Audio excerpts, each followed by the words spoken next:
जय श्री कृष्ण। श्रीमद्भगवद गीता तस्याः प्रचाराय समर्पितं प्रतिष्ठानं विश्वगीता प्रतिष्ठानम उज्जैनी श्रीमद्भगवद गीतायाः प्रचाराय प्रसाराय च सन्नद्धः वर्तते। इसी क्रम में विश्वगीता प्रतिष्ठानम के द्वारा फेसबुक पर लाइव यह गीता संस्कृत शिक्षा वर्ग निरंतर प्रसारित हो रहा है। प्रातःकाल 9 से 10 बजे तक के बीच में श्रीमद् भगवद गीता के श्लोकों का गहन अध्ययन, उनका व्याकरण, उनके संबंध में अन्य सामान्य जानकारी और सामान्य व्याख्या, यह सब चल रहा है। तो हम देखते हैं कि इसके लिए हम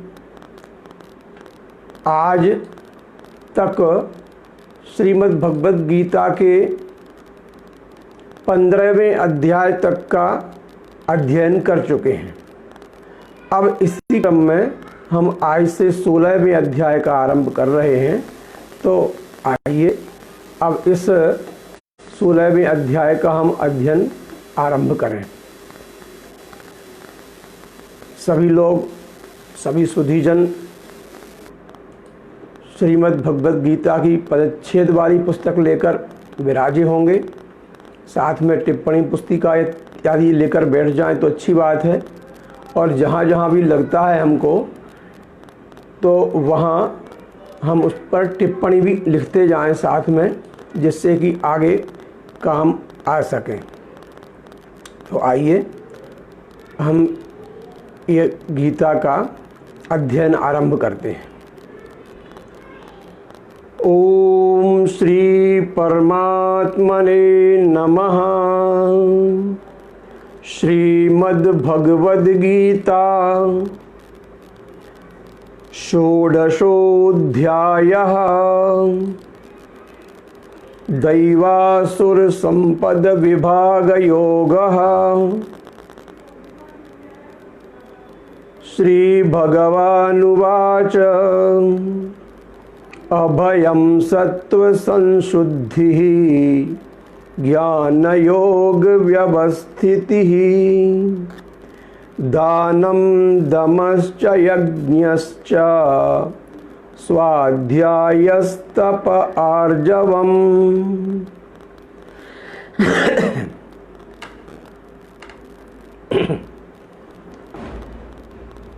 पहले इसका पदच्छेद करेंगे और फिर इसके पश्चात इसके गहन अध्ययन को आरंभ करेंगे। पदच्छेद में जैसा कि हम जानते हैं, प्रत्येक पद को अलग अलग किया जाता है। समझने के लिए पद को समझना आवश्यक है। तो अभयम अर्थात अभय को सत्व संशुद्धि ही अलग किया। विसर्ग संधि थी, जिसका संधि विच्छेद किया तो ये विसर्ग आ गया। और ज्ञान योग व्यवस्थिति ही दानम दमश्च यज्ञः च स्वाध्यायः तपः आर्जवम्। इनमें से एक एक शब्द को समझने के पहले हमें थोड़ी पूर्व पीठिका का जानना आवश्यक है। पहले के अध्यायों में कई बार यह बात आई कि जो दैवी संपदा के मनुष्य हैं, वह ईश्वर की प्राप्ति के लिए निरंतर प्रयत्न करते रहते हैं, सात्विक वृत्ति में रहते हैं। किंतु जो आसुरी संपदा के लोग हैं, राक्षसी प्रकृति वाले जो लोग हैं, वे मूढ़ मेरा भजन नहीं करते हैं, ऐसा भगवान ने कई बार कहा है। फिर वहाँ से क्रम चलता रहा। यह बात 9वें अध्याय में भी आई, फिर इसके पश्चात 15वें अध्याय में तो आई है ही, 14वें अध्याय में भी आई। तो वहाँ दूसरे विषय चल रहे थे, इसलिए इनके बारे में विशेष रूप से बताने का अवसर नहीं आया। अब जहाँ पुरुषोत्तम योग की समाप्ति हो गई, तो इस बात का अब स्पष्ट करना आवश्यक है कि दैवी संपदा क्या होती है और आसुरी संपदा क्या होती है। इनको भगवान ने बताने के लिए यहाँ पर इस अध्याय में दैवी संपदा और आसुरी संपदा वाले लोगों के बारे में बताया है कि उनके लक्षण क्या होते हैं। हमें भी यह समझना है, सोचना है कि हम में दैवी संपदा के लक्षण हैं अथवा आसुरी संपदा के लक्षण हैं। तो ये थोड़ा विस्तार से है और बहुत महत्वपूर्ण है। तो देखें कि अभयम सत्य संशुद्धि ज्ञान योग व्यवस्थिति दानम दमश्च यज्ञश्च स्वाध्यायस तप आर्जवम। अब ये अभयम देखें तो अभय क्या है? अभय अर्थात भय का सर्वथा अभाव। भय किसको कहते हैं भाई? भय अर्थ होता है हमको दो चीज़ों से, केवल तीसरी से नहीं होता। केवल दो चीज़ें हमको भय देने वाली हैं, वही सुख वाली हैं, दुख वाली हैं। कि भय के लिए हमें हमारे पास जो अच्छा है उसके जाने का भय, भय ख़त्म ना हो जाए कहीं, और कोई अनिष्ट वाली चीज़ें हैं, जो बुरी चीज़ें हैं वो हमारे पास आ ना जाएं, इस बात का भय। इष्ट के वियोग का और अनिष्ट के संयोग का भय होता है। मन में कायरता आती है, उसको भय कहते हैं। जैसे प्रतिष्ठा के नाश का भय है, हम बड़े प्रतिष्ठित हैं, हमारी प्रतिष्ठा कहीं कम ना हो जाए। अपमान का भय है, हम मानी हैं, सम्मानी हैं, हमारा लोग सब सम्मान करते हैं, कहीं कोई अपमान ना हो जाए, हमारी कोई बुराई ना कर दे, निंदा ना कर दे। हमारा शरीर स्वस्थ है, कहीं कोई रोग ना आ जाए, कहीं किसी प्रकार का राज का प्रकोप ना हो जाए हमारे ऊपर, किसी केस में ना फंस जाएं। भूत प्रेत का भय है, मरने का भय है। ये ऐसे जो भय हैं, ऐसे भयों का मन में ना आने देना, किसी भी प्रकार से इनके चक्कर में ना पड़ना और मन को बढ़िया शुद्ध अभय करके रखना ही यह अभय है, भय का सर्वथा अभाव। तो ऐसा यदि हम में है, क्या हमको भय रहता है तो मिटाना चाहिए उसको। सत्व संशुद्धि ही, सत्व संशुद्धि, सत्व अर्थात अंतःकरण। जो हमारा अंतःकरण है, हृदय है, मन है, उसमें हमेशा राग द्वेष, हर्ष शोक, ममता, अहंकार, मोह, मत्सर इत्यादि विकार हमेशा उसको कलुषित करते रहते हैं, पूरे अंतःकरण को। किंतु उस अंतःकरण से इनका पूर्ण रूप से निकल जाना, अंतःकरण का निर्मल हो जाना, परिशुद्ध हो जाना अंदर से, अंदर की शुद्धि की बात है ये। सत्व संशुद्धि में अंदर की शुद्धि की बात है, और शौच में जो बाहर शुद्धि की बात आएगी, अभी आने वाली है आगे। तो शौच अलग है, शुचिता, और अंदर की संशुद्धि है ये सत्व संशुद्धि। सत्व अर्थात हृदय की संशुद्धि है ये। तो हमारा मन ऐसा होना चाहिए, बिल्कुल निर्मल हो, कलुषित कतई ना हो। दूसरा शब्द हो गया। तीसरा है ज्ञान योग व्यवस्थिति ही। ज्ञान योग व्यवस्थिति, ज्ञान हम जानते हैं कि परमात्मा के स्वरूप को यथार्थ से जान लेना ही ज्ञान है, और उसकी प्राप्ति के लिए निरंतर ध्यान में रहकर स्थित रहना ही ज्ञान के योग की व्यवस्थिति है, उसी में ही अवस्थित रहना है। दानम, अग्रिम पदम अस्ति दानम, कि दानम क्या है?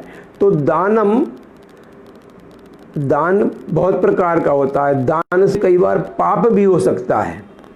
तो दान कर्तव्य समझकर देश, काल और पात्र का विचार करके किसी भी प्रकार के प्रतिफल की इच्छा को ना करते हुए निष्काम भाव से जो व्यक्ति अन्न का, वस्त्र का, धन का, विद्या का, औषधि आदि वस्तुओं का सामने वाले की आवश्यकता को समझकर दान करता है, सुपात्र को दान करता है, इसके बारे में विशेष और आगे आने वाला है, वहाँ चर्चा करेंगे।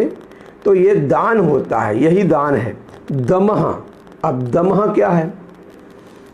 ये दमः अर्थात इंद्रियां सभी विषयों की ओर जाती हैं। जैसे ही विषय दिखा आँखों की दृष्टि वहीं पहुंच जाएगी।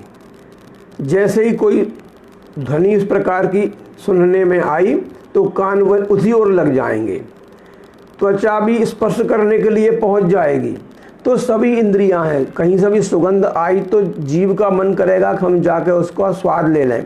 तो ये इंद्रियां उन विषयों की ओर जाती हैं, किंतु उन इंद्रियों को विषयों की ओर जाने से रोकना, शुरू में तो बलात् रोकना पड़ता है, जबरन रोकना पड़ता है। अपने बस में कर लेना, इंद्रियों को दबा कर रखना, यही दम है। तब कहते हैं किस में कितना है दम। तो दम ये है, दम माने वो ताकत नहीं, अपनी इंद्रियों को विषयों की ओर से हटाकर अपने बस में करना, ये दम है। दमन भी बोलते हैं इसको। अग्रिम पदमस्ति यज्ञ चा, यज्ञ है तो यज्ञ क्या है? अब यज्ञ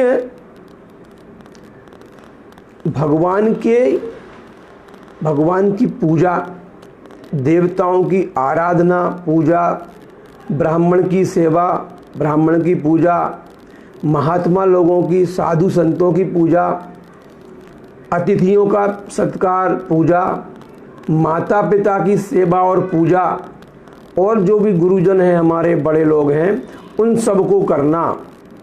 और साथ में ही जो हमारे कर्तव्य कर्म बताए हैं, हवन करना है, बलि वैश्वदेव करना है इत्यादि, ये सब यज्ञ में ही आते हैं।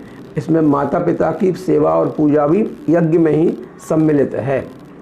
स्वाध्याय, अब स्वाध्याय स्वयं के लिए किया जाने वाला अध्ययन, अर्थात वेदों का अध्ययन, जिनसे भगवान के गुण, प्रभाव, तत्व, स्वरूप आदि उनकी दिव्य लीलाओं का वर्णन हो, जिनको जिस ज्ञान को जानने के पश्चात हृदय में वैराग्य की भावना उत्पन्न हो। ऐसे शास्त्रों को पढ़ाना, ऐसे इतिहास को पढ़ना पढ़ाना। इतिहास के दो ही ग्रंथ प्रमाणित हैं, महाभारत और रामायण। पुराण आदि का पढ़ना पढ़ाना, ऐसे भगवान की विभिन्न लीलाओं का, नाम और गुणों का कीर्तन करना, ये सब स्वाध्याय है। कहीं भी पेपर लेके बैठ गए या कोई आलतू फालतू की पुस्तक उठाकर बैठ गए, वह स्वाध्याय नहीं है। तपः, तप क्या है? अपने धर्म का पालन करने के लिए जो कष्ट सहन करना पड़ता है और अंतःकरण में इंद्रियों को उनके विषयों से रोकना है, यही तप है। आर्जवम, आर्जवम के लिए समझना पड़ेगा पहले कि ऋजुता क्या है। ऋजुता माने टेढ़ापन। ऋतम माने शुद्ध, तो सीधापन अर्थात सरलता। अंतःकरण जो होता है मन, उसकी सरलता, सहजता, ये आर्जवम कहा जाता है। हाँ, ऋजुता माने सरलता होता है, सहजता होता है। तो ये शरीर और इंद्रियों के सहित अंतःकरण की सरलता।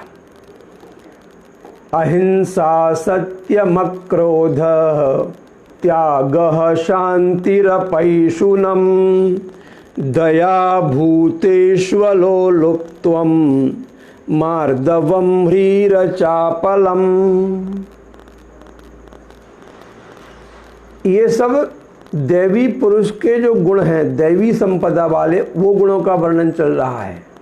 तो ये ऊपर जो बताए क्या, अभय, सत्व संशुद्धि ही, ज्ञान योग व्यवस्थिति ही, दानम, दमः, यज्ञः, स्वाध्यायः, तपः, आर्जवम, और क्या, और अहिंसा। तो और अहिंसा उसके बाद में आती है। तो अहिंसा हो उसमें, फिर अहिंसा, तो अहिंसा जब आएगी तो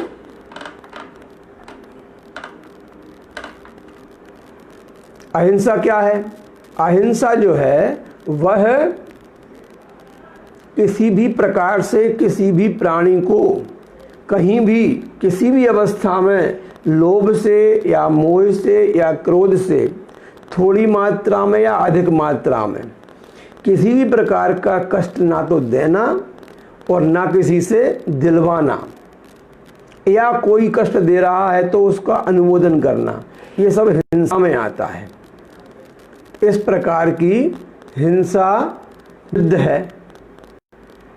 तो अब इस प्रकार से हिंसा होती है। फिर हिंसा मन से होती है, वाणी से होती है, शरीर से भी होती है। मन से किसी का बुरा ना चाहना अहिंसा है। वाणी से किसी को ना तो गाली देना और ना कठोर वचन कहना, ये अहिंसा है। ना किसी प्रकार के हानिकारक वचन कहना और ना किसी से कहलवाना। शरीर से ना किसी को मारना, ना कष्ट पहुंचाना, किसी भी प्रकार की हानि हमारे द्वारा किसी को ना होना, यह अहिंसा है। तो ऐसी अहिंसा हो हमारे अंदर तो हम दैवी संपदा वाले हैं। सत्यम, सत्य की बहुत सी परिभाषाएं आई हैं कि सत्य क्या है। तो यहाँ पर इंद्रियों और अंतःकरण से जैसा जो कुछ भी देखा, सुना और अनुभव किया गया है उसको ठीक वैसा ही समझाने के लिए छल कपट छोड़कर, अपनी ओर से मिलावट की वाणी वाक्यों को छोड़कर हितकर और प्रिय वचन बोलना ही सत्य है। सत्यम ब्रूयात प्रियम ब्रूयात, ना ब्रूयात सत्यम अप्रियम, प्रियम चा नानृतम ब्रूयात, एष धर्म सनातनः। इस प्रकार से सत्य की परिभाषा यह है, वाणी में प्रिय हो, मधुर हो और सत्यता हो तो वो सत्य है। हमारे आचरण में भी सत्यता हो। और अक्रोधः, अक्रोधः तो क्रोध क्या होता है पहले ये जानना पड़ेगा कि किसी भी व्यक्ति के स्वभाव दोष से अथवा किसी के द्वारा अपमान करने से, हमारा अपमान कर दिया किसी ने, हमें क्रोध आ गया। किसी ने हमारा अपकार कर दिया, माने बुरा कर दिया, तो हमको क्रोध आ गया। किसी ने निंदा कर दी, क्रोध आ गया। किसी ने हमारे मन के प्रतिकूल, माने हमारी इच्छा से उल्टा कार्य कर दिया, तो क्रोध आ गया। किसी ने दुर्वचन बोल दिए तो हमको क्रोध आ गया। ठीक है, किया कोई अनीति वाला कार्य कर रहा है, कोई उल्टा कार्य कर रहा है, तो एक द्वेषपूर्ण उत्तेजना आती है मन में, वो भी क्रोध हो गया भीतर का। उसके बाद भी पहले भीतर क्रोध आता है, फिर उसके बाद में शरीर पर उसके लक्षण दिखते हैं, जिससे मन में जलन का भाव होता है, चेहरे पर, मुख पर विकार आते हैं, नेत्रों में लाली हो जाती है और बढ़े हुए क्रोध का स्वरूप जो है वह जलने और जलाने जैसा हो जाता है कि मैं जला के रख दूंगा, खाक कर दूंगा, पूरा मिटा के रख दूंगा, बर्बाद कर दूंगा उसको। इस तरह से ऐसी वृत्तियां होती हैं, तो ये क्रोध करना है। इन सभी वृत्तियों को छोड़ देना, इनसे उल्टा जो है वो अक्रोध है, माने क्रोध का सर्वथा अभाव। त्याग, अहिंसा सत्यम अक्रोधः त्यागः। अब लोग पढ़ने में भी यहाँ गलती कर देते हैं। देखें श्लोक में अहिंसा सत्यम क्रोधः बोलते हैं, सत्यम क्रोधा नहीं है, सत्यम अक्रोधा है। सत्यम और अक्रोधा माने क्रोध का सर्वथा अभाव, इसलिए पदच्छेद जानना आवश्यक है। सत्यम अक्रोधा। त्यागः, अब त्याग क्या है? तो त्याग यह है कि हम ऐसा मान के चलें कि केवल गुण ही गुणों में बरत रहे हैं, मेरा इन कर्मों से कोई संबंध नहीं है। ऐसा मानकर कि या तो मैं तो भगवान के हाथ की कठपुतली मात्र हूँ, भगवान की इच्छा के अनुसार मेरे मन में, मेरी वाणी में और मेरे शरीर में जो कर्म करवा रहे हैं वो मैं करता जा रहा हूँ। मैं अपने आप न तो कुछ करने की शक्ति है मेरे में और ना कुछ कर ही सकता हूँ। ऐसा मानकर कर्तापन का अभिमान जो है उसको त्याग कर देना ही यह त्याग है। और कर्तव्य कर्म करते हुए उनमें ममता, आसक्ति, फल और स्वार्थ का पूरे तरह से त्याग कर देना भी त्याग है। किंतु जो ऊपर से तो त्याग करता है किंतु अंदर से उसमें तल्लीन रहता है, वह त्याग नहीं है। शांति, त्यागः शांति। तो शांति क्या है? शांति सांसारिक चिंतन हम करते हैं, संसार में क्या हो रहा है क्या नहीं हो रहा, उससे ज़्यादातर नकारात्मकता ही मिलती है। चाहे वह समाचार पत्र पढ़ने से हो या दूरदर्शन पर वार्ता इत्यादि देखने से या आसपास के वातावरण के बारे में सुनने से, जो हमारे मन में एक विक्षेप उत्पन्न होता है वह अशांति है।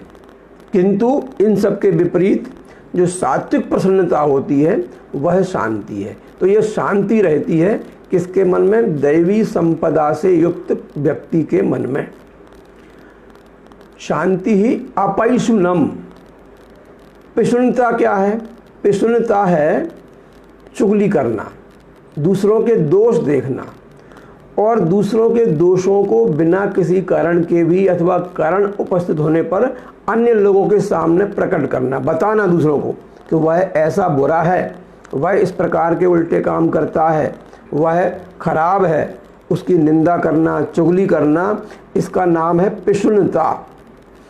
और इसके विपरीत जो भाव है, किसी की निंदा ना करना, चुगली ना करना, किसी में दोष ना देखना, देख भी लिए किसी के दोष दिख गए तो उनको किसी के सामने प्रकट ना करना, यह अपैशुनम है।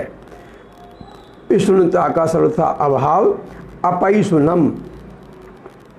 अग्रिम शब्द है दया। दया किसे कहते हैं? किसी भी प्राणी को दुखी देखकर उसके दुख को जिस किसी प्रकार से किसी भी स्वार्थ की कल्पना किए बिना ही निवारण करने का और सब प्रकार से उसे सुखी बनाने का जो भाव है उसे दया कहते हैं। अहिंसा और दया में क्या अंतर है? दूसरों को कष्ट ना पहुंचाना तो अहिंसा है और दूसरों को सुख पहुंचाने का भाव जो है वह दया है कि दूसरे लोग सुख में रहें। अलोलुप्त्वम, लोलुपता और अलो सब में आ लगा हुआ है इनमें कि अलोलुप्त्वम। तो इंद्रिय और विषयों का संयोग जब होता है तो उनमें आसक्ति होती है अथवा दूसरों को उन विषयों का भोग करते हुए हमारे मन में भी लालच आता है। दूसरे सामने वाले घर में कार है, हमारे घर में भी होना चाहिए, ये लोलुपता हो गई। किसी के पास ऐसा अच्छा है, हमारे पास हो जाए तो ठीक है, उसको प्राप्त करने की इच्छा अथवा उसके जैसा प्राप्त करने की इच्छा जो है वो लोलुपता हो गई है। तो इसके अभाव का नाम है अलोलुप्त्वम, अलोलुपता हो। मार्दवम, यह मृदु शब्द से बना हुआ है। मृदुता माने होता है कोमलता, तो मार्दवम माने कोमलता का भाव। तो अंतःकरण, वाणी और व्यवहार में जो कठोरता होती है उस कठोरता का सर्वथा अभाव होना ही मार्दव है, मृदुता है। ह्री ही, ह्री जो है वह ह्री अर्थात लज्जा होता है। ह्री माने लज्जा। कैसे लज्जा? ये जो सामान्यता देखी जाती है वो लज्जा नहीं, जो वेदों के विरुद्ध, जो शास्त्रों के विरुद्ध, जो लोक व्यवहार के विरुद्ध आचरण करना है वह होता है निर्लज्जता। और उसके अनुसार आचरण करना मतलब वेदों के, पुराणों के, शास्त्रों के द्वारा निर्दिष्ट व्यवहार को यदि सामने आ भी जाता है तो उसको करने में, उसको व्यवहार में लाने में जो लज्जा आती है उसे ह्री कहते हैं। इसलिए ह्री माने लज्जा है। शास्त्रों के, वेदों के विरुद्ध आचरण में संकोच का होना ये लज्जा माने ह्री है। अचापलम, अचापलम ये होता है चपलता। चपलता अर्थात इंद्रियों की चपलता होती है। ज़्यादातर लोगों के हाथ और पैर, आँखें, इनकी चपलता होती है, जितनी भी कर्मेंद्रियां हैं उनमें बहुत चंचलता रहती है। हाथ कुछ ना कुछ लिखते रहते हैं, कुछ नहीं तो उंगलियां मोड़ते रहती हैं, चटकाते रहते हैं, कुछ नहीं तो आप आसपास कुछ ठोकते रहते हैं, कुरेदते रहते हैं, हिलते रहते हैं, हिलाते रहते हैं, बिना मतलब के नाक के पास, कहीं कान के पास, कहीं सिर के बालों के पास जाते रहते हैं, बिना किसी मतलब के कहीं खुजलाते रहते हैं। तो हाथ पैरों का ना तो हिलाना फालतू, तिनका तोड़ना है, ज़मीन कुरेद दिया, उसमें कुछ भी फालतू की बातें कर रहे हैं, अनाप शनाप बातें बोल रहे हैं और सोच रहे हैं, हाथ और पैर कुछ भी कर रहे हैं, मुंह से कुछ भी बोल रहे हैं, मन कहीं फालतू की चेष्टाओं में चला गया है। ये सब, इसको प्रमाद भी कहते हैं। और ये सब ना करना, अपने शरीर को, अपने शरीर की इंद्रियों को सर्वथा नियंत्रण में रखना, अनावश्यक कोई भी काम ना करना, यह अचापलम है, चपलता का अभाव, व्यर्थ चेष्टाओं का अभाव। अगला है, ये अंतिम श्लोक है इसका, क्योंकि दैवी संपदा के जो लक्षण बताए हैं उसमें से तेजः क्षमा धृतिः शौचम अद्रोहो नातिमानिता भवन्ति संपदं दैवीम् अभिजातस्य भारत। सरल पदच्छेद हैं इन सबके। तेजः क्षमा धृतिः शौचम अद्रोहः न अतिमानिता भवन्ति संपदं दैवीम् अभिजातस्य भारत। तो इसमें पहला शब्द आया है तेज। तेज क्या है? हमने देखा है कि कुछ पुरुष ऐसे होते हैं जिनमें ऐसी शक्ति है कि उन्होंने जो कह दिया तो सामने वाले ने तत्काल मान लिया उसको, या उसके प्रभाव से तुरंत व्यक्ति सामने वाला उस गलत काम से रुक गया। तो ऐसे तेजवान व्यक्ति जिनके कारण से दूसरे नीच प्रकृति वाले लोग भी अन्याय के आचरण से रुक जाते हैं, श्रेष्ठ कामों में लग जाते हैं, उसको तेज कहते हैं। यह तेज दैवी संपदा वाले पुरुषों में होता है। पुरुषों से मतलब यहाँ पर मनुष्यों से है। क्षमा किस भाव का नाम है? तो क्षमा जो है वह किसी ने हमारा अपराध कर दिया तो बदले में उसको एक दंड देने की इच्छा होती है, अथवा नहीं दे पा रहे तो कहीं से मिल जाए, कहीं से दिलवा दें दंड, ऐसी इच्छा होती है कि हम नहीं दे पा रहे, कोई और देख लेगा इसको। तो बदला लेने की इच्छा होती है। तो ये अपने अपराध करने वाले को भी अपराधी ना मानना, उसके सभी दोष भुला देना, किसी भी प्रकार से मन में क्रोध ना आना, ना दंड स्वयं देना, ना दंड देने की इच्छा करना, ना दंड दिलवाना किसी से, ना कोई दंड दे रहा है तो उसका अनुमोदन करना, ये क्षमा है। जो अक्रोध है उसमें तो क्रोध का अभाव है, लेकिन क्षमा में यदि न्यायोचित दंड उसको मिल रहा है तो उसके देने की इच्छा का भी त्याग है। ये दोनों में अंतर है। तो क्षमा हो। और धृति ही, धृति क्या है? धृति अर्थात भारी से भारी परेशानी आने पर, आपत्ति आने पर, दुख या भय के उपस्थित होने पर भी मन विचलित ना हो। कभी भी काम से, क्रोध से, भय से या लोभ से किसी भी प्रकार से अपने धर्म और कर्तव्य से विमुख ना होना ही धृति है। इसको धैर्य भी कहते हैं, धीरजवान। धीरज धर्म मित्र अरु नारी, आपतकाल परखिए चारी। हम में कितना धैर्य है। तो धृतिमान एक भगवान का नाम भी है, ये धृतिमान। शौचम, अगला शब्द है शौचम। शौच अर्थात जो हमने सत्यता पूर्वक पवित्र व्यवहार जो किया मन से, तो मन की जो सत्य संशुद्धि थी, अंदर बाय देखे आए हैं। फिर जो अच्छे प्रकार से पूरे परिश्रम के सामने सत्यता पूर्वक व्यवहार से जो हमने अर्जित किया है, जो धन एकत्रित किया है, उस धन की शुद्धि तभी मानी गई है जबकि उसमें पूरा का पूरा हमने अपना न्याय उचित श्रम या शक्ति या धन लगाया है। उस द्रव्य से, उस पैसे से या उस कमाई से जो अन्न प्राप्त होता है वह शुद्ध अन्न होता है।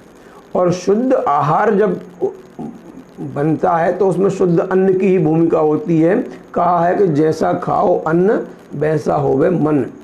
तो उसमें फिर यथायोग्य बर्ताव से आचरणों की शुद्धि होती है और जल, मिट्टी आदि के द्वारा शरीर की शुद्धि होती है। इन सबको बाह्य शौच कहते हैं, बाहर की शुद्धि भी कहा गया है इनको। जितने भी शरीर की बाहर की शुद्धि, शरीर की अंदर की शुद्धि और मन की शुद्धि सत्संग शुद्धि है। भाई पेट का शुद्ध रहना, स्वच्छ रहना, साफ रहना, यह भी शुचिता में आता है, शौच में आता है।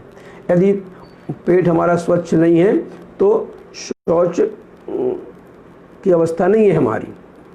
इसलिए शरीर की भीतर से बाहर से शुद्धि और मन की शुद्धि, ये सब होना चाहिए। तो हम दैवी संपदा वाले हैं।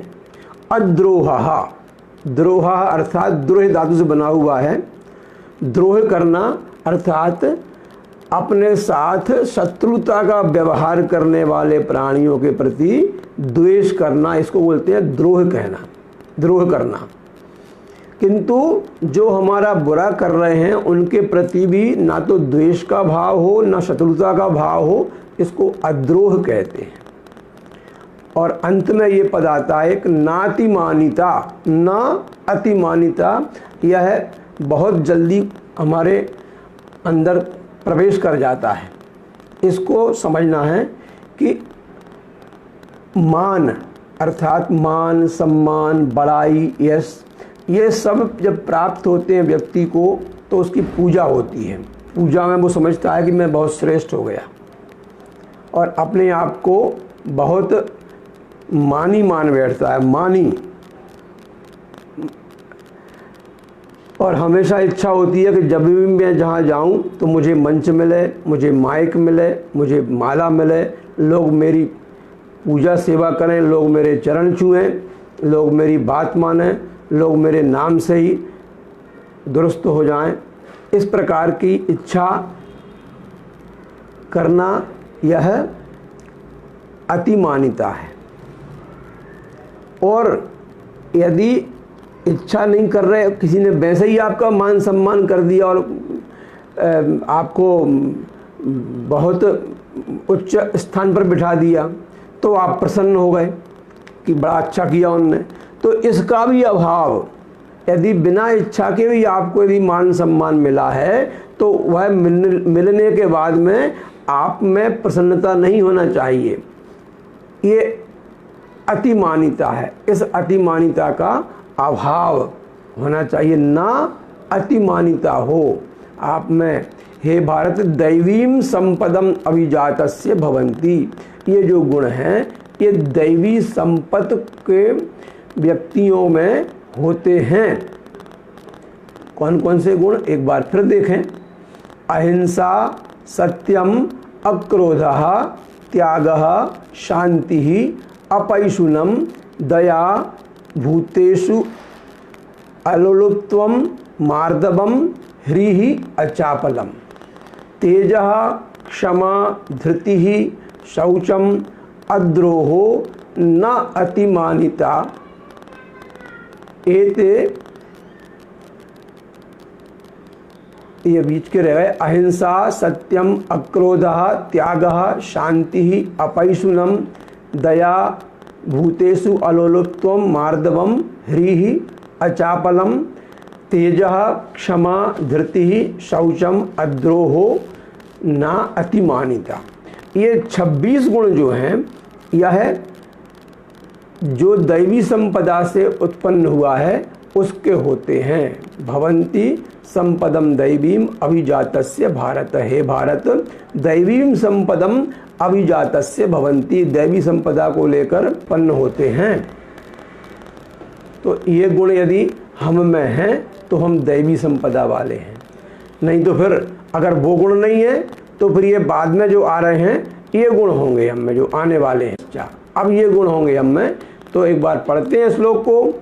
दंभो दर्पोऽभिमानश्च क्रोधः पारुष्यमेव च अज्ञानं चाभिजातस्य पार्थ संपदमासुरीम्। दंभ, दंभः दर्पः अभिमानः च क्रोधः पारुष्यम एव च अज्ञानम च अभिजातस्य पार्थ संपदम आसुरीम। आसुरी संपत्ति वालों के गुणों को बताया है यहाँ पर कि उनमें दंभ होता है। दंभ अर्थात, दंभ माने वह जब कोई भी कार्य करता है तो उसके कार्य करने में पाखंड रहता है। पाखंड अर्थात जो वो है नहीं है लेकिन दूसरों को दिखाने का प्रयत्न करता है। जैसे मान है, बड़ाई है, पूजा है और प्रतिष्ठा है, इनके लिए अथवा धन आदि के लोभ के लिए किसी को ठगने के अभिप्राय से अपने आप को धर्मात्मा दिखाना, भगवान का भक्त दिखाना, ज्ञानी या बड़ा शुद्ध महात्मा दिखाना, ऐसी प्रसिद्धि बताना लोगों में, दिखाऊ धर्म पालन का, दानी पने का, भक्ति का, व्रत का, उपवास आदि का, योग आदि साधन करने का, जिस किसी भी रूप में रहने से अपना काम सजता हो उसकी रचना करना, वैसा ढोंग करना, यह दंभ है। यह दंभ उस व्यक्ति में होता है जो आसुरी संपदा से उत्पन्न होता है। तो हमें देखना है कि ये कहीं हम में तो नहीं है, यदि है तो दूर करना है उसको। दर्प किसको कहते हैं? कि दर्प जो है वह विद्या, धन, कुटुंब, जाति, अवस्था, बल और ऐश्वर्य आदि के संबंध में जो मन में घमंड होता है, जिसके कारण मनुष्य दूसरों को तो तुच्छ समझता है, उनकी अवहेलना करता है और स्वयं बड़ा अपने आप को गौरवान्वित महसूस करता है, इसका नाम दर्प है। दंभः दर्पः अभिमानः च। अब अभिमान अर्थात वही अपने आप को बड़ा श्रेष्ठ मानना, मैं श्रेष्ठ हूँ, मैं बड़ा हूँ, मैं पूजा के योग्य हूँ। तो ऐसे मान, बड़ाई, प्रतिष्ठा और पूजा की इच्छा रखना और इनके प्राप्त होने पर प्रसन्न होना, मतलब दैवी संपदा से विपरीत गुण जो हैं वो आसुरी संपदा वाले हैं। तो ऐसा अभिमान करना अभिमान है। क्रोध, वहाँ था अक्रोध, यहाँ पर क्रोध है। क्रोध क्या है? कि किसी की आदत बुरी है अथवा क्रोधी मनुष्यों के संग से किसी के द्वारा अपना तिरस्कार या अपमान या अपकार या निंदा किए जाने पर या मन के विरुद्ध कार्य होने पर या किसी के द्वारा हमें दी जाने वाली गालियां हैं, दुर्वचन हैं, खराब बातें हैं, इनको सुनकर या किसी का अन्याय देखकर, ऐसे किसी भी प्रकार से जो अंतःकरण में उत्तेजना होती है, उससे जो द्वेष होता है, जिसके कारण मनुष्य के मन में प्रतिहिंसा के भाव जागृत होते हैं, दूसरे व्यक्ति को कष्ट देने के लिए, मारने के लिए, नेत्रों में लाली आती है, उसके में होंठ फड़कते हैं, मुख की भयानक आकृति हो जाती है, बुद्धि मारी जाती है, कर्तव्य और अकर्तव्य का विवेक नहीं रहता। ऐसी अवस्था में वह मुंह से कुछ भी शब्द निकाल सकता है, हाथों और पैरों से किसी भी प्रकार की हिंसा का कार्य कर सकता है। तो ये ऐसे काम करना, ये उत्तेजित वृत्ति है। जो मन में आवेश आया है, जो क्रोध है, वही क्रोध है ये। पारुष्यम एवं, और पारुष्य, पारुष्य माने कठोरता। वहाँ था मार्दवम, यहाँ पर है पारस्वम, पारुष्यम। तो पारुष्यम माने कोमलता का अभाव, बिल्कुल कठोरता रहे जिसके मन में, किसी को भी गाली दे दी, किसी से भी खराब बातें बोल दी, किसी को भी ताने मारना, इस प्रकार वाणी की कठोरता है। और विनय का अभाव, शरीर की कठोरता, और क्षमा और दया के विरुद्ध प्रतिहिंसा और क्रूरता के भाव, इनको ही मन की कठोरता कहते हैं। तो मन में इस तरह के भावों का होना जो है वो कठोरता है। तो हमें कठोरता के विपरीत रहना चाहिए। कठोरता तो आसुरी संपत्ति वालों का होता है। और अज्ञानम चा, और अज्ञान इतने ही बताए हैं, दंभ, दर्प, अभिमान, क्रोध, पारुष्य और अज्ञान। ये 6 में ही बहुत सी बातें आई हैं। और ये बताना इसलिए आवश्यक है कि यदि ये नहीं बताएंगे तो व्यक्ति इनसे दूर कैसे होएगा। इसलिए जानना चाहिए उनको भी कि हमें इनके पास नहीं जाना। तो ये अज्ञान सही और गलत का ना जानना, धर्म और अधर्म के विषय में यथार्थ ना समझना, और अपने स्वार्थ के लिए उससे विपरीत उसका निश्चय कर लेना, अपने इच्छा के हिसाब से उसको मोड़ देना, उसके भाव को मोड़ देना, ये अज्ञान है। क्योंकि शास्त्र ही प्रमाण है, तस्मात् शास्त्रम प्रमाणम च। शास्त्र के आज्ञा से ही कोई काम करना चाहिए, उसका ज्ञान होना चाहिए। अज्ञानम च अभिजातस्य पार्थ संपदम आसुरीम। हे पार्थ, दंभः दर्पः च अभिमानः च क्रोधः पारुष्यम च अज्ञानम एव आसुरीम संपदम अभिजातस्य। ये आसुरी संपदा को लेकर उत्पन्न हुए पुरुष के लक्षण हैं। ये चीज़ें उसमें देखी जाती हैं। अब 5वां श्लोक है, दैवी संपद विमोक्षाय निबंधायासुरी मतादम दैवी मभिजातोसि पांडव। दैवी संपद विमोक्षाय, जो दैवी संपदा है वो विमोक्ष के लिए है। निबंधाय आसुरी मता, और जो आसुरी संपदा है यदि उनमें आसक्ति है तो, किंतु आसुरी संपदा, आसुरी कार्य तो बिना आसक्ति के हो ही नहीं सकते। इसलिए दैवी संपत्ति विमोक्षाय, दैवी संपदा मुक्ति के लिए है, और आसुरी संपदा निबंधाय मता, मता माने मानी गई है। माँ शुचः, किंतु तुम माँ शुचः, तुम शोक मत करो। हे पांडव, तुम माँ शुचः, तुम शोक मत करो, क्योंकि संपदम दैवीम अभिजातः असि। तुम तो दैवीम संपदम अभिजाता ही, तुम तो दैवी संपत्तियों को लेकर उत्पन्न हुए हो। जब भगवान ने दैवी संपत्ति के बाद में आसुरी संपदा के लक्षण बताए तो अर्जुन को थोड़ा सा अच्छा नहीं लगा। तब उन्होंने कहा कि तुम शोक मत करो, तुम तो दैवी संपदा से लेकर खड़े हुए हो। तुमने देखा है तुम्हारा कितना अपमान हुआ है, तुमको किस किस तरह से तुमको परेशान किया है लोगों ने। उसके बावजूद भी तुम यहाँ कह रहे हो कि मैं इनको कैसे मारूंगा। मेरे सामने मेरे गुरु खड़े हुए हैं, मेरे पितामह हैं, मेरे सगे संबंधी हैं, इन्हें कैसे मारूंगा मैं। जबकि इन सब ने ही द्रौपदी के वस्त्र हरण में मौन रूप से साथ दिया था, तुम्हारे वनवास आने में साथ दिया था। फिर भी अभी तुम्हारे मन में ये दया के भाव हैं, ये धैर्य है, इस प्रकार के दैवी संपदा के भाव हैं, तुम्हारे अंदर आसुरी संपदा के भाव नहीं है। इसलिए तुम शोक मत करो। द्वौ भूत सर्गौ लोके अस्मिन् दैव आसुर एव च।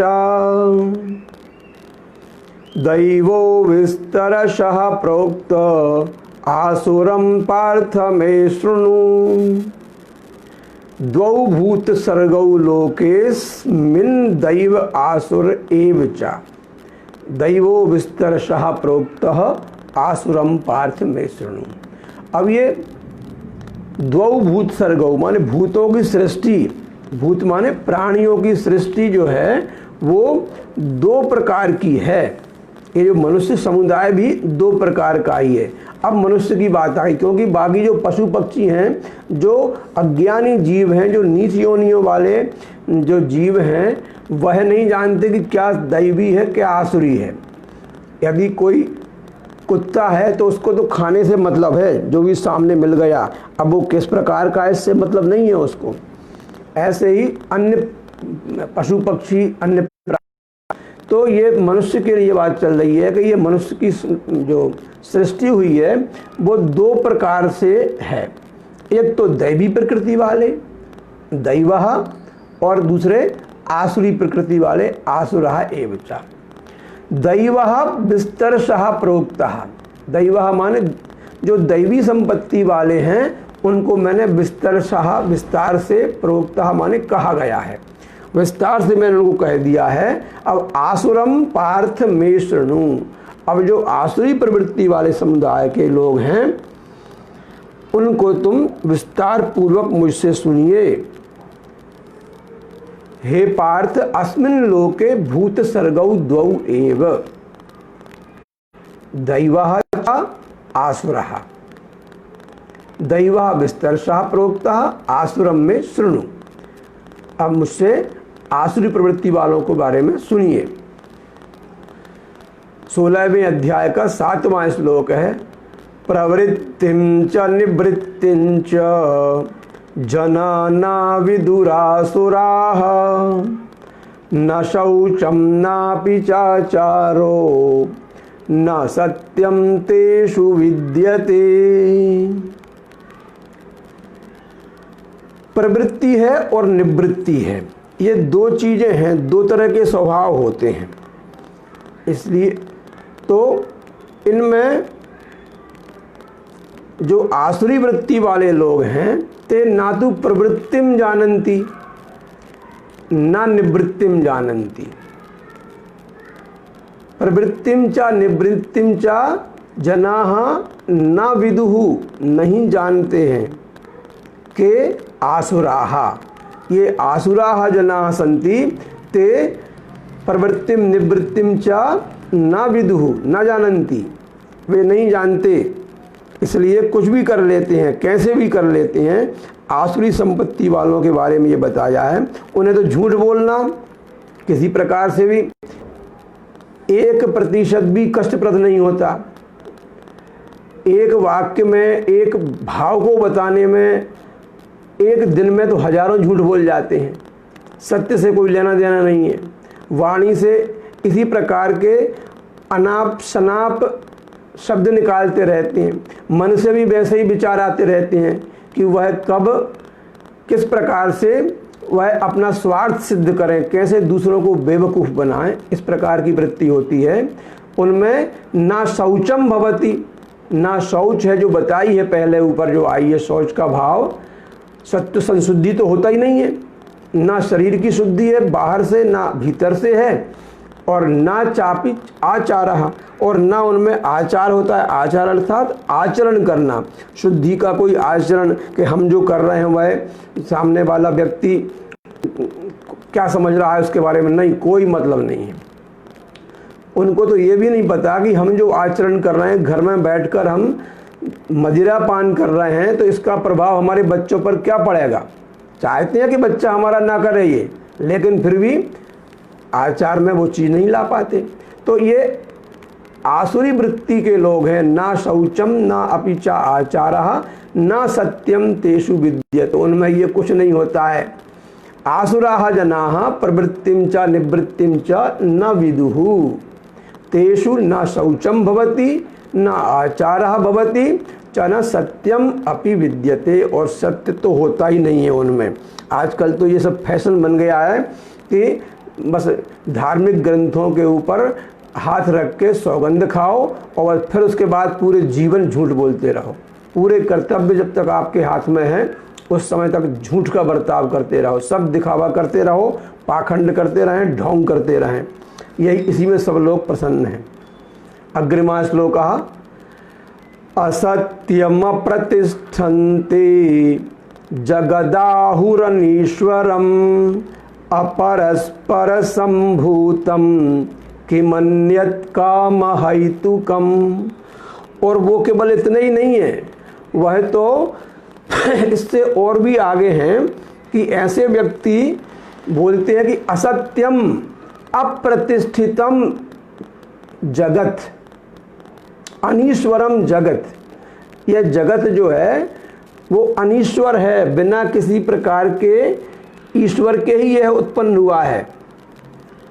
यह जो लोग कहते हैं देवी प्रकृति वाले के ईश्वर ने बनाया है, प्रकृति की रचना हुई है, उसका सृष्टि क्रम ऐसा है, इस प्रकार का इतिहास रहा है, ऐसे वेदों की रचना हुई, इस प्रकार से मनुष्य का विकास हुआ, यह सब जो शास्त्रीय प्रमाण हैं उनको नहीं मानते। वो कहते हैं कि ये सब असत्य है, झूठा है, उसको वो अप्रतिष्ठित मानते हैं कि कहीं से भी यह विश्वास करने के योग नहीं है, और अनीश्वर माने बिना ईश्वर के ही चल रहा है। कैसे? अपरस्पर संभूतम किम अन्यत काम हेतुकम। वाह वाह। उन्होंने कहा कि यह संसार उत्पन्न हुआ है किस बात से? केवल स्त्री और पुरुष के संयोग से, काम हेतु से। अगर उनका संयोग ना हो तो कैसे संसार की सृष्टि हो जाए? बस स्त्री पुरुष का जहाँ संयोग हुआ है उससे ही इसकी रचना हुई है, उसी से यह आगे चल रहा है, और उसके अलावा और कुछ है ही नहीं है। इसलिए जितना भी हो सकता है इस आनंद को हम लोग भोग लें, भोगते जाइए, इसी में हम लोग लगे रहते हैं। ऐसा वह लोग विचार करते हैं और दूसरों को भी सन्मार्ग से भ्रष्ट करते हैं, अपने विचारों की पुष्टि करते हैं, और बेचारे सीधे साधे लोग उस चक्कर में फंसकर वह भी भ्रष्ट हो जाते हैं आगे जाकर। तो ऐसे ये आसुरी वृत्ति के लोग हैं, इनका पहचानना आवश्यक है। अग्रिमा श्लोक कहा, एतां दृष्टिमवष्टभ्य नष्टात्मानोल्पबुद्धयः प्रभवन्त्युग्रकर्माणः क्षयाय जगतो हिताः। एतां दृष्टिम अवष्टभ्य नष्टात्मनः अल्पबुद्धयः प्रभवन्ति उग्रकर्माणः क्षयाय जगतः अहिताः। ऐसे लोग कैसे होते हैं? एताम दृष्टिम, इस प्रकार की दृष्टि को, अवष्टभ्य माने अवलंबन करके। कैसा अवलंबन करके? कि यह दो स्त्री पुरुष के संयोग से उत्पन्न हुआ है, ये आश्रय रहित है, ये सर्वथा असत्य है, ये बिना ईश्वर के ही चलता है सब कुछ, क्योंकि हमने जो किया था वही तो हो रहा है, और इसमें अंतर क्या है? इसलिए हम क्यों अपने भोगों को छोड़ें? ये ऐसे व्यक्ति जिनका स्वभाव ही नष्ट हो गया है, नष्ट आत्मनः है, वो अपना आप जिनका है वह खत्म हो चुका है। अल्प बुद्धया, वे अल्प बुद्धि हैं, मंद बुद्धि हैं वे लोग। और अहिताहा माने, हिताह माने हित करने वाले, अहिताह माने हित ना करने वाले, अपकार करने वाले, अहित करने वाले हैं वे सभी का, खुद का भी और दूसरों का भी। उग्र कर्माणः एतादृशाः जनाः उग्र कर्माणि कुर्वन्ति। ऐसे लोग क्रूर कर्म करते हैं, उग्र कर्म करते हैं, स्वयं भी नष्ट होते हैं, दूसरों को भी नष्ट करते हैं। जगतः क्षयाय प्रभवन्ति।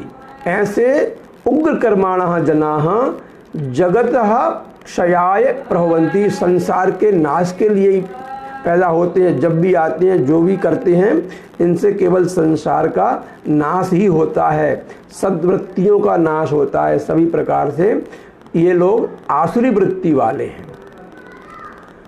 काममाश्रित्य दुष्पूरम दम्भमानमदान्विताः मोहाद् गृहीत्वा सद्ग्राहान् प्रवर्तन्ते शुचिव्रताः। पहले पदच्छेद किया तो कामम आश्रित्य, काम को आश्रय मानकर, दुष्पूरम अर्थात बहुत ही कठिनता से पूर्ण होने वाली, दंभ मान मदान्विताः, ये व्यक्ति कैसे होते हैं? दंभ से, मान से और मद से अन्वित होते हैं। मोहात गृहीत्वा, और मोह के कारण मोह से ग्रस्त रहते हैं। मोह से गृहीत्वा असत ग्राहान प्रवर्तन्ते अशुचिव्रताः। तो ये दंभ मान मदान्विताः को थोड़ा समझ लेते हैं। ये क्या है कि दंभ हम देखे आए कि मान, धन, पूजा, प्रतिष्ठा आदि स्वार्थ के साधने में जहाँ जैसा बनने में श्रेष्ठता दिखलाई पड़ती हो, वास्तव में ना होते हुए भी वैसा दिखलाना दंभ है। हम में कोई ज्ञान नहीं है, हम में कोई समझ नहीं है, हम में कोई बुद्धिमत्ता नहीं है, लेकिन दूसरों के सामने यह हम प्रमाणित कर रहे हैं, बार बार ऐसा आडंबर कर रहे हैं कि हम बहुत सम्माननीय व्यक्ति हैं, हम में बहुत ज्ञान है, हम बहुत त्यागी हैं, या हम भक्त हैं, या हम गीता प्रेमी हैं, या हम गीता सेवी हैं, या साधक हैं। यह सब दंभ है। यदि दंभ व्यक्ति में है तो कोई तात्पर्य नहीं है उसके रहने का। ऐसे ही मान की बात है कि मान रखना, हम देख चुके हैं पहले मान के बारे में। भाई मान कई प्रकार का होता है। अपने रूप का मान होता है, मैं बढ़िया लंबा चौड़ा हूँ, सुंदर हूँ, ये घमंड हो सकता है। मैं गुणवान हूँ, यह भी मद का एक कारण बनता है। मेरी जाति श्रेष्ठ है, यह भी मद हो जाता है। मेरे पास ऐश्वर्य है, घर है, गाड़ी है, बंगला है, सब कुछ है मेरे पास में, सब कुछ संपत्ति है, ये भी मद हो जाता है। मेरे पास विद्या है, मैं बहुत पढ़ा लिखा हूँ। पद है मेरे पास अच्छा, मेरे पास धन है, मेरे पास संतान है। इस प्रकार से नशे में चूर रहना, ये सब मद है। ये मद किस में होता है? ये आसुरी वृत्ति के लोगों में होता है। आसुरी स्वभाव वाले इनसे दंभ से, मान से और मद से अन्वित रहते हैं, ओतप्रोत रहते हैं, बिल्कुल भरे हुए रहते हैं, पूरे रहते हैं वो तुम। और दुष्पूरम कामम आश्रित्य, अर्थात भिन्न भिन्न भोग हैं संसार में, इनकी पूर्ति किसी भी प्रकार से नहीं हो सकती, किंतु फिर भी व्यक्ति इतनी कामनाएं करता है कि एक को पूरा कर दिया, फिर दूसरी आ जाती है, फिर दूसरी आई, फिर तीसरी आ जाती है। और उन कामनाओं की पूर्ति के लिए ही जो दुष्पूर काम है, दुष्पूर माने कठिनता से कामनाओं को पूरा करना, उन कठिनताओं से कामनाओं को पूरा करने वाला जो रास्ता है उसका आश्रय लेते हैं वो, जिसका कभी कोई अंत नहीं है। फिर वो मोहात असत ग्राहान गृहीत्वा, फिर वो लोग मोह से, अज्ञान से असत ग्राहान, असत ग्राहान माने जो मिथ्या सिद्धांत हैं, असत सिद्धांत हैं, ऐसे दर्शनों को उदाहरण देकर, पाश्चात्य मत को आडंबर में लाकर वह फिर अशुचि व्रताः प्रवर्तन्ते, और भ्रष्ट आचरणों को धारण करके संसार में विचरते हैं। देखा होगा कि कई लोग ऐसे हैं जो कि विदेश गए या विदेशी कल्चर को इसलिए अपनाया कि हमारे जो लोग हैं यहाँ के बीच के, उन लोगों में हमारी प्रतिष्ठा हो जाए। और विदेशी कितने हैं, क्या उनका ज्ञान है, क्या उनका समझ है, क्या उनका धैर्य है, क्या उनका त्याग है, ये हम भली भांति जानते हैं कि वो कितने भोगी हैं, किस प्रकार की प्रवृत्ति है, कैसा जीवन जी रहे हैं। किंतु लोग अपने आसपास के व्यक्तियों को मूर्ख बनाने के लिए और दूसरे आडंबरों का सहारा लेते हैं। यहीं तक का हमारा आज विषय हो पाया है। 16वां अध्याय कल पूर्ण भी करेंगे और कल इसका एक अखंड पाठ करने का प्रयत्न भी रहेगा 16वें अध्याय का। तो इस प्रकार से ये चल रहा है। अंत में जो इसका 18वें अध्याय का अंतिम श्लोक है उसको हम पढ़ेंगे और समापन की ओर जाएंगे। यत्र योगेश्वरः कृष्णो यत्र पार्थो धनुर्धरः तत्र श्रीर्विजयो भूतिर्ध्रुवा नीतिर्मतिर्मम। हरि ओम।